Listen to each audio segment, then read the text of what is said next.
முஸ்லிம்களை பார்க்கிறோம். எத்தனையோ முஸ்லிம்கள் இருக்கிறார்கள். தொழிற்சாலை வச்சிருக்காங்க, ஃபேக்டரி வச்சிருக்காங்க, இண்டஸ்ட்ரி வச்சிருக்காங்க. பெரிய பெரிய இண்டஸ்ட்ரியெல்லாம் ஒருத்தர் இருக்கா இல்லையா? அன்பானவர்களே, நீங்க பாருங்க, அப்படிப்பட்ட ஃபேக்டரியில் ஒரு ஆடிட்டர் இருப்பார். ஆடிட்டர் இருக்காரா இல்லையா?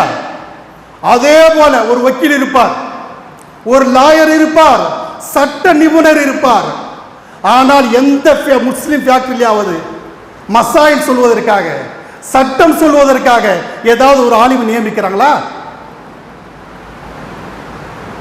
ஏங்க, ஒரு பொருளை வாங்குகிறோம், இது ஹலாலா ஹராமா, இது சரியானதா முறையானதா சொல்வதற்கு ஒரு ஆலிம் எங்காவது வச்சிருக்காங்களா?